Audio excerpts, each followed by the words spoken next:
জনাব মঞ্জুর আল মতিন ভাই। এই লোকটি আমাদের মাঝে সম অধিকার, বাক স্বাধীনতা, ইনসাফ প্রতিষ্ঠা এবং দেশের সর্বক্ষেত্রে বৈষম্য বিরোধী একজন ব্যক্তি হিসেবে পরিচিত। বিগত জুলাই গণঅভ্যুত্থানের সবচাইতে সংকটাপূর্ণ মুহূর্তে এ লোকটির সাহসী ভূমিকা নিঃসন্দেহে সর্বমহলে প্রশংসনীয় এবং প্রশংসার দাবিদার। কিন্তু সম্প্রতি জনাব মঞ্জুর আল মতিন সাহেবের একটি ফেসবুক পোস্ট বাংলাদেশের মধ্যে নতুন করে তীব্র বিতর্কের জন্ম দিয়েছে। বিশেষ করে বাংলাদেশের নবীপ্রেমী, খোদাপ্রেমী এবং ধর্মভীরু তৌহিদি জনতার হৃদয়কে ক্ষতবিক্ষত করেছে। অনেক লম্বা একটি ফেসবুক পোস্ট। এই সংক্ষিপ্ত ভিডিওতে সম্পূর্ণ পোস্টটিকে পড়ে ব্যাখ্যা করা নিতান্তই মুশকিল।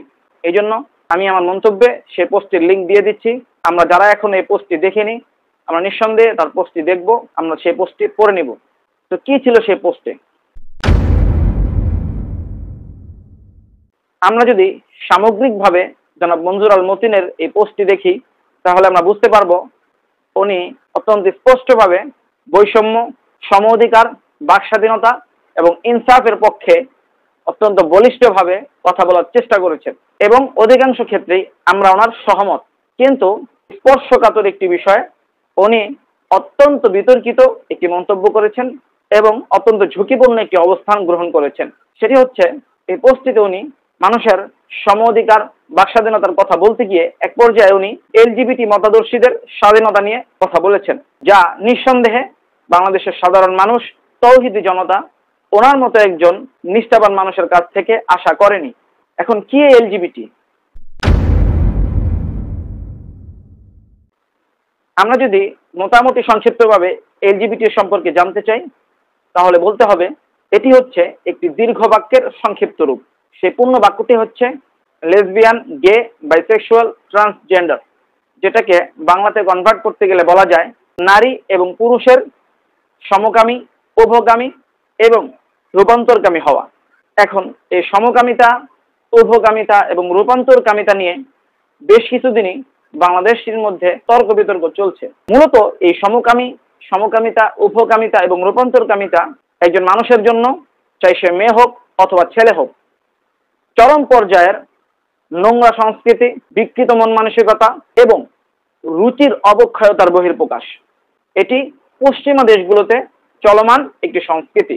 শুধু পশ্চিমা দেশ নয়, পৃথিবীর নানান দেশে এই সংস্কৃতির প্রবণতা রয়েছে। কিন্তু বাংলাদেশের তথাকথিত একটি শিক্ষিত এবং সুশীল নামে বিকৃত মন মানসিকতার অধিকারী একটি মহল এই নোংরা সংস্কৃতিকে বাংলাদেশে সুপ্রতিষ্ঠিত করার এক ঘিন্ন নীল নকশায় বাস্তবায়নের ভিন্ন ষড়যন্ত্রে লিপ্ত হয়েছে। এর বিরুদ্ধে বাংলাদেশের সচেতন এবং ধর্মীয় মহল শুরু থেকেই সোচ্চার এবং এর প্রতিবাদে বলিষ্ঠ কণ্ঠস্বর। কিন্তু জনাব মঞ্জুর আল মতিনের মতো একজন ইনসাফ, ন্যায়নীতিবান, বৈষম্য বিরোধী মানুষের এই ঘিন্ন সংস্কৃতির স্বাধীনতার পক্ষে কথা বলাটা নিঃসন্দেহে হতাশার এবং উদ্বেগজনক। আমরা মনে করি হয়তোবা উনি ওনার পর্যাপ্ত ধর্মীয় জ্ঞানের স্বল্পতা এবং সীমাবদ্ধতার কারণে এই অবস্থানটি গ্রহণ করেছেন। উনি তো একজন লরিয়ার মানুষ, সেক্ষেত্রে ধর্মগ্রন্থীয় রেফারেন্সের তুলনায় যুক্তিতর্ককেই উনি বেশি প্রাধান্য দিবেন। এই জন্য ওনার সমীপে যুক্তি নির্ভর কয়েকটি কথা। উনি অত্যন্ত বলিষ্ঠভাবে এলজিবিটি মতবাদ স্বাধীনভাবে প্রকাশের কথা বলছেন, কিন্তু আমরা এলজিবিটি মতবাদটিকে শুধু ইসলাম নয়, বরং সমগ্র বিশ্বের মানবতার জন্য হুমকি হিসাবে দেখছি। এর কারণ হচ্ছে, সৃষ্টিকর্তা হচ্ছেন প্রজ্ঞাবান, আর প্রজ্ঞাবান কোনো কাজই প্রজ্ঞাহীনভাবে করেন না। আর আমরা সকলেই জানি যে আল্লাহ সুবহানাহু ওয়া তাআলা কওমে লূতকে, অর্থাৎ লূত আলাইহিস সালাতু ওয়াস সালামের উম্মতকে এই সমকামিতার কারণে ধ্বংস করে দিয়েছেন। অর্থাৎ তাদের উপর যে কারণে আযাব এসেছিল, সে আযাব আসার অন্যতম কারণ ছিল সমকামিতা।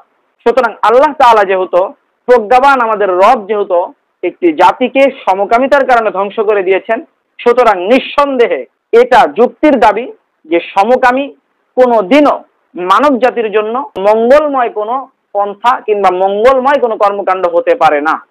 যদি এটাই হতো, তাহলে আল্লাহ তাআলা কওমে লূতকে সমকামী হওয়ার কারণে শাস্তি দিতেন না, কিন্তু আল্লাহ তাআলা শাস্তি দিয়েছেন। এটা তো ধর্মীয় একটা বিষয়।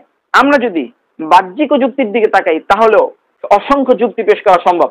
ধরে নেওয়া যাক, কেউ একজন জানতে পারলো যে কোনো ব্যক্তি কোনো প্রোডাক্ট ইউজ করার কারণে তার কোনো একটি অঙ্গ ক্ষতিগ্রস্ত হয়েছে। এই প্রোডাক্টটি যখন তার সামনে অন্য আরেকজন ব্যক্তি ক্রয় করবেন এবং সেটি ব্যবহার করতে উদ্বুদ্ধ হবেন এবং আরেকটি মহল এই প্রোডাক্টটি সমাজের মধ্যে ছড়িয়ে দেওয়ার জন্য তৎপর হয়ে উঠবেন, তখন এই প্রোডাক্টটির সাইড এফেক্ট সম্পর্কে অবগত সেই ব্যক্তিটিকে কখনো এই প্রোডাক্টটির ব্যবহার কিংবা এই প্রোডাক্টটিকে সমাজের মধ্যে প্রচার এবং প্রসার হতে দিতে চাইবেন?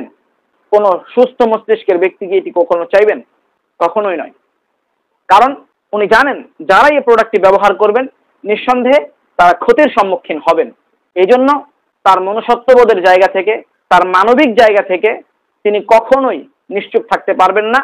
এই প্রোডাক্টের ব্যবহার এবং তার প্রচার প্রসার ঘটা থেকে যে কোনো মূল্যে মানুষকে এবং সমাজকে বিরত রাখার চেষ্টা করবেন। এটিই যুক্তির দাবি।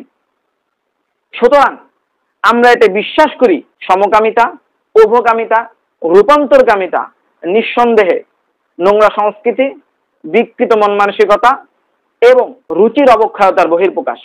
এটি কখনো মানব জাতির জন্য উপকারী কোনো থিওরি হতে পারে না, উপকারী কোনো কর্মকাণ্ড হতে পারে না। সুতরাং এই বিষয়টি জানার পরেও আমরা কখনো মানুষকে এই বিষয়টির মধ্যে লিপ্ত হতে এবং এই বিষয়টির স্বাধীনভাবে প্রচার প্রসার হতে দিতে পারি না। কিন্তু মঞ্জুর আল মতিন ভাই হয়তোবা ধর্মীয় ব্যাপারে এবং এই বিষয়টির ব্যাপারে ওনার জ্ঞানের স্বল্পতা এবং সীমাবদ্ধতার কারণে এ ধরনের একটি পোস্ট দিয়েছেন এবং রাতারাতি যেভাবে উনি মানুষের কাছে একটি প্রিয় পাত্র, একটি প্রিয় মুখ হয়ে উঠেছিলেন, একটি প্রিয় ব্যক্তিত্ব হয়ে উঠেছিলেন, সেভাবে সমকামিতা, উভকামিতা এবং রূপান্তরকামিতার সাহায্যকারী ব্যক্তি হিসেবে ঘৃণ্য হয়ে উঠেছেন। মানুষের চোখে উনি রাতারাতি জনপ্রিয়তার উচ্চ শিখর থেকে মাটিতে ভূপাতিত হয়েছেন। আমি এখনো ওনাকে একজন বিচক্ষণ ব্যক্তি, দেশপ্রেমিক, ইনসাফ প্রতিষ্ঠার স্বপ্নদ্রষ্টা এবং বৈষম্য বিরোধী একজন মানুষ হিসেবে মনে করি এবং আশা করব উনি যেন এই বিষয়ে আরো গভীরভাবে পড়াশোনা করেন এবং হক্কানি কোনো আলেমের, কোনো ইসলামিক স্কলারের শরণাপন্ন হয়ে ওনার এই ভুলটিকে ভেঙে জাতির সামনে এই বিষয়টিকে স্পষ্ট করে ওনার প্রতি কুধারণাকে দূর করবেন।